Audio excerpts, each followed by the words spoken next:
E by 100 is equal K minus 273 by 100. C plus 270. ఇప్పుడు చూద్దాం. 27 డిగ్రీల సెంటీగ్రేడ్ డాష్ కెల్విన్లకు సమానం. కెల్విన్ అంటే ఏం చెప్పాం? C plus 270. మనకు అడిగింది కెల్వినే కదా. ఇచ్చిన సెంటీగ్రేడ్ ఎంత? 27. 27 ప్లస్ 270 ఎంత అవుతుందమ్మా? 300. మానవ శరీర ఉష్ణోగ్రత ఎంత అని చెప్పాం? 37 డిగ్రీల సెంటీగ్రేడ్. కెల్విన్లలో ఎంత? కెల్విన్ అనగానే నువ్వు చేయాల్సిన ఫార్ములా ఏంటి? ఇచ్చిన సెంటీగ్రేడ్ కి 273 యాడ్ చేయాలి. మరి యాడ్ చేయి. 37 ప్లస్ 270 ఎంత వచ్చింది? సో మానవ శరీర ఉష్ణోగ్రత 37 డిగ్రీల సెంటీగ్రేడ్, 98.4 డిగ్రీల ఫారెన్హీట్, 310 కెల్విన్స్.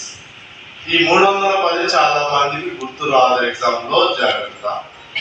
సెంటీగ్రేడ్ ఒకసారి చెప్పండి. సెంటీగ్రేడ్ విలువ ఇచ్చినప్పుడు కెల్విన్ లో మార్చాలంటే ఏం చేస్తారు? ఇచ్చిన సెంటీగ్రేడ్ ఏం చేస్తారు? 273 యాడ్ చేస్తారు. మరి 547 కెల్విన్లు ఎన్ని డిగ్రీల సెంటీగ్రేడ్ కి సమానం? ఇప్పుడు ఇచ్చింది ఎవరిది? కెల్విన్. సెంటీగ్రేడ్ లో అడిగారు. సెంటీగ్రేడ్ కావాలంటే ఏం చేయాలి? కెల్విన్ మైనస్ 270 చేయండి. 547 270 తీసివేయి. 4లో అంటే 14 గ్యాలరీ బిట్ వస్తుంది. సెంటీగ్రేడ్ ఇస్తే 273 యాడ్ చేస్తే కెల్విన్ అవుతుంది. కెల్విన్ ఇచ్చినప్పుడు 273 తీసివేస్తే సెంటీగ్రేడ్ వస్తుంది. దయచేసి విలువ చెప్పండి. 0 డిగ్రీల సెంటీగ్రేడ్ డాష్ కెల్విన్ సమానం. 0 కెల్విన్ డాష్ డిగ్రీల సెంటీగ్రేడ్ సమానం. ఈ రెండు ఆన్సర్లు చేయండి ఒకసారి. 0 డిగ్రీ సెంటీగ్రేడ్ ఎన్ని kelvin? 273. Very good. 0 kelvin minus 270. ఇప్పుడు చూడండి.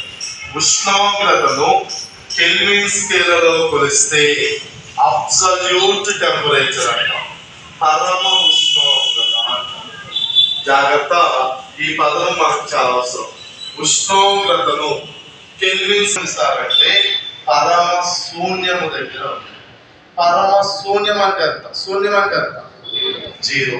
పరమ శూన్యం అంటే ఎంత? 0 కే. ఎందుకు కే తీసుకున్నాం? పరమ శూన్యాన్ని 0 డిగ్రీల సెంటీగ్రేడ్ 0